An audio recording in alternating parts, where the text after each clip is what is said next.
Seseorang yang tidak mengakui napasnya adalah anutan dari dirinya untuk menuju aku, maka sesungguhnya aku tidak mendengar dan aku tidak mengerti apa yang disampaikan seseorang yang di luar napasnya. Jiwa yang akan menghadapi aku, jiwaku seutuhnya, apabila dalam napasnya ini telah dia lakukan bagaimana dia berkiblat kepada napasnya untuk mendapatkan aku dengan jiwanya yang tulus, jiwanya yang penuh rasa kasih dan sayang, dan mencintai sejati dirinya adalah aku layaknya diri hakiki bagi dirinya yang mana asal usul dirinya terjadi.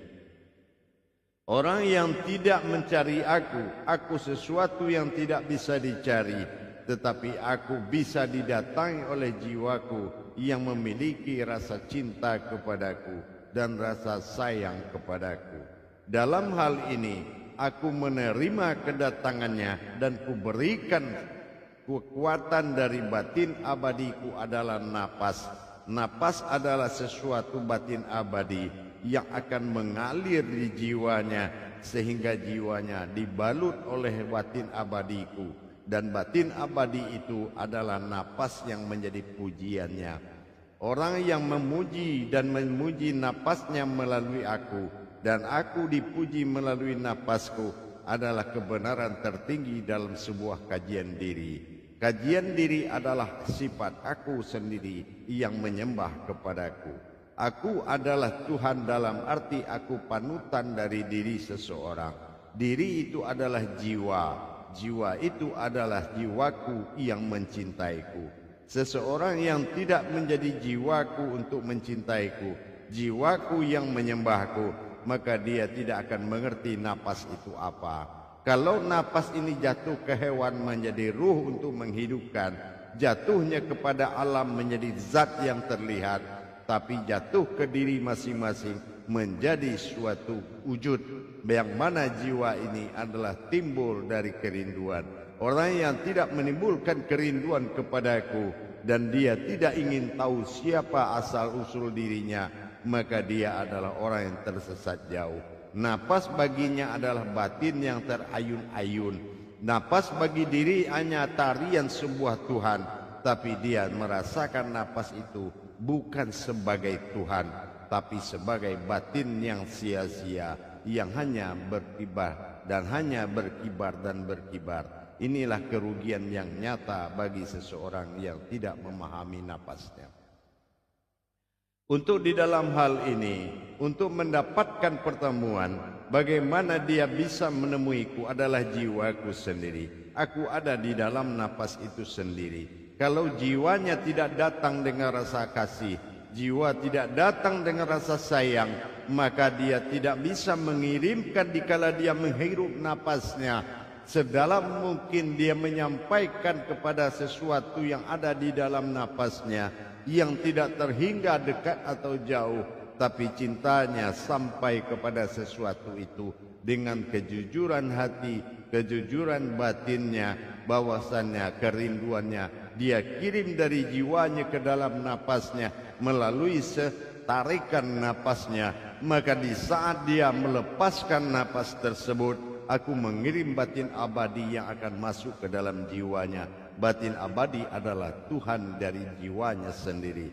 Tuhan dari jiwanya sendiri adalah aku yang ada di dalam napasnya. Ini yang dikatakan aku kepada diriku sendiri. Inilah, kalaulah nanti dalam pertemuan aku memberi dan menerima pekerjaan Tuhan yang aku serahkan, aku memerintahkan kepada kekuatanku bernama batin abadi disebut napas. Napas adalah ketuhanan yang bergerak. Di mana aku menerima, aku perintahkan pada napas saat menghirup, dan di mana saatnya aku memberi, aku perintahkan napas untuk mengeluarkan dan mengantarkan. Tetapi pertemuan aku dengan jiwaku sendiri dipertemukan oleh napas itu apabila aku sudah yakin napas itu adalah Tuhan baginya dan Tuhan itu adalah aku. Dengan demikian aku sudah yakin jiwa itu telah bertuhan kepadaku.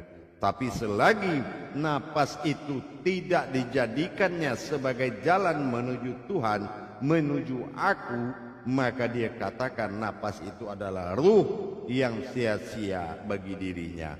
Tetapi kalau dia sudah menyatakan napas adalah suatu perjalanan batin abadi yang dikendarai oleh jiwanya untuk mencapai aku yang ada di dalam dengan kekuatan cinta dan mahabbahnya, maka akan sampailah rasa dan kerinduan itu kepadaku. Maka kalau salah satu kita nanti bertemu di dalam pertemuan di antara aku dengan aku, telah terjadi titik kosong yang mana titik abadi. Disitulah nanti akan kehilangan semuanya, melainkan aku semata dengan jiwaku.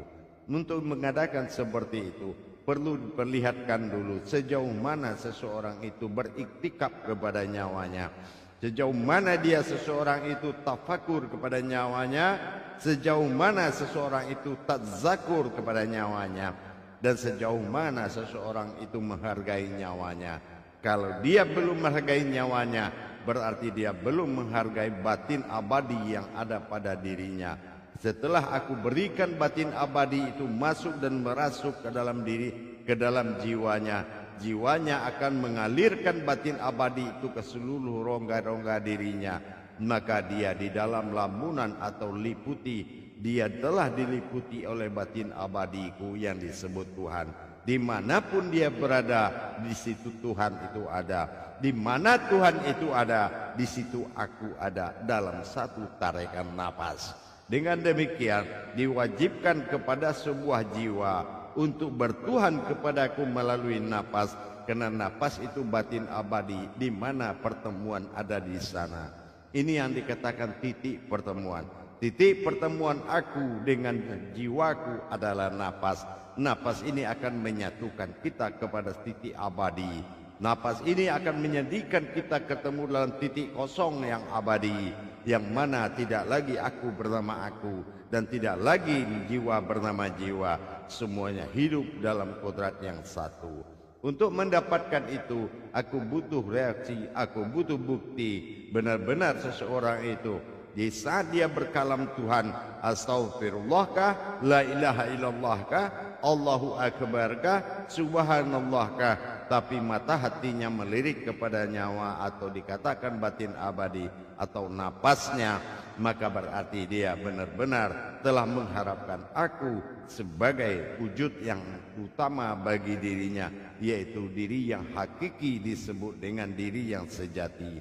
Kalau dia sudah mendapatkan aku, maka aku akan mengajak dia ke dalam alam kosong, yang mana di situ hanya ada aku semata. Di situ pertemuan yang tak terhingga. Disitulah dikatakan luput semuanya, melainkan aku yang ada. Untuk mendapatkan itu, dilihat tawakalnya sebuah jiwa. Apakah jiwanya sudah mengimani napasnya? Apakah jiwa itu sudah mencintai napasnya? Apakah jiwa ini sudah berbakti kepada napasnya? Maka itulah yang menentukan seseorang itu. Apabila dia tarik napasnya, sesungguhnya dia menuju aku di satu tempat yang tidak terhingga. Apabila dia mengeluarkan napasnya, berarti dia menginginkan aku menghadiri jiwanya dan masuk ke dalam jiwanya. Itulah orang yang mencintai dan menginginkan.